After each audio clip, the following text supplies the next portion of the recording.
Bonjour, aujourd'hui je vais vous présenter un tutoriel sur l'empilement de photos qui est le focus stacking, qui permet d'avoir une grande profondeur de champ sur un sujet.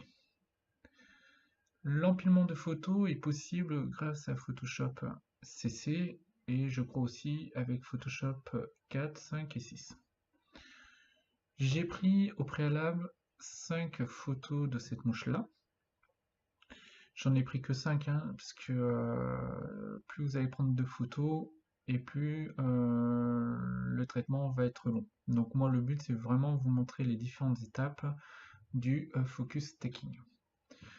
Donc j'ai enregistré mes photos sur le bureau de mon ordinateur, j'ai créé un dossier et je vais récupérer ces photos-là. Donc je vais dans Fichier, Script, Chargement des fichiers dans une pile, je vais dans Parcourir, et là, on est d'accord, je suis bien sur mon ordinateur, sur mon bureau, dans le dossier photo qui s'appelle Focus 5.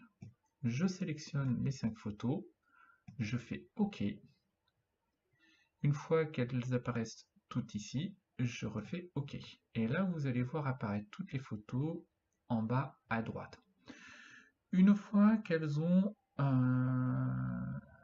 sont toutes apparues, vous allez sélectionner la première photo. On descend, on appuie sur la touche majuscule, on appuie sur la dernière photo, et là, ça sélectionne toutes les photos. On va dans Édition, Alignement automatique des calques. Donc là, on ne modifie rien du tout. On reste bien sûr automatique et on fait OK. Là, Photoshop va aligner mes calques. Donc ça va prendre quelques instants. Vous remarquez autour de la photo des bandes disgracieuses, pas de souci. Ça va être retravaillé avec un cadrage. Une fois l'alignement des photos effectué, je retourne dans Édition et je vais sur Fusion automatique des calques. Si c'est Panorama qui est sélectionné, je vous invite à cocher Empiler les images. On ne modifie rien d'autre.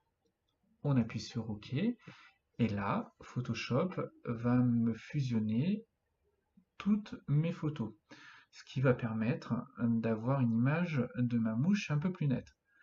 Alors, vous allez remarquer qu'elle n'est pas tout à fait nette, ce qui est normal puisqu'il n'y a que 5 photos.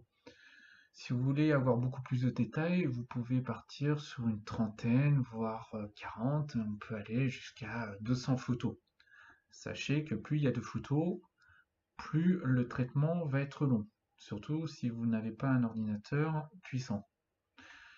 Donc là, Photoshop est toujours en train de travailler sur mes différentes photos. Vous allez voir apparaître en bas à droite les différentes photos fusionnées et j'obtiens une photo unique. Alors, je ne vais pas m'embêter avec tous les calques qu'il y a sur la droite, je vais aplatir mon image pour obtenir plus qu'une seule photo. Comme pour toute photo, et ben écoutez, je vais faire un recadrage. Alors, soit vous respectez la règle des tiers, soit en fonction de l'effet que vous souhaitez avoir, vous recadrez selon vos goûts. Voilà. Je vais vous montrer le résultat en taille écran. Là, vous apercevez que la mouche n'est pas très nette. Bon, à certains endroits, on a un petit peu de netteté, mais c'est pas encore ça. Il est normal, il n'y a que 5 photos. Par contre, je peux augmenter la netteté. Pour cela, on va aller dans Filtre, Filtre caméra raw. Là, mon image va s'ouvrir et je vais aller dans Détails.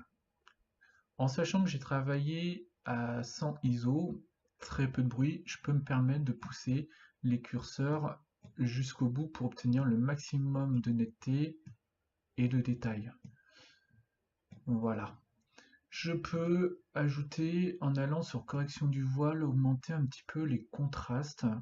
D'ailleurs, c'est une option qui est plutôt sympa, correction du voile, hein, vous verrez, hein, n'hésitez pas à l'utiliser, c'est un curseur bien pratique. Je peux augmenter encore la clarté.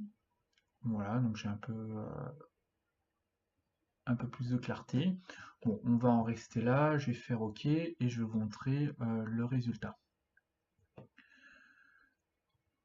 Voilà, donc là, vous apercevez qu'on a quand même un peu plus de netteté.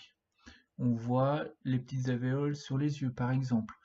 On voit un peu mieux les poils, on voit un petit peu mieux les pattes. Bon, comme je vous l'ai dit, elle n'est pas parfaite, due à un mauvais éclairage. On voit quand même un petit peu le bruit là sur la couleur bleue. Bon, c'est pas forcément gênant, ça dépend de l'effet qu'on souhaite avoir. Enfin voilà, en gros, les étapes à respecter pour faire de l'empilement d'images. Bah écoutez, si cette vidéo a été claire pour vous, n'hésitez pas à la partager, à l'aimer, et puis n'hésitez pas à vous abonner à ma page, parce que je vais sortir régulièrement des photos en rapport avec la photo, et puis peut-être aussi sur d'autres sujets qui m'intéressent. Euh, voilà. Mais écoutez, je vous remercie de votre attention, et puis je vous dis à bientôt.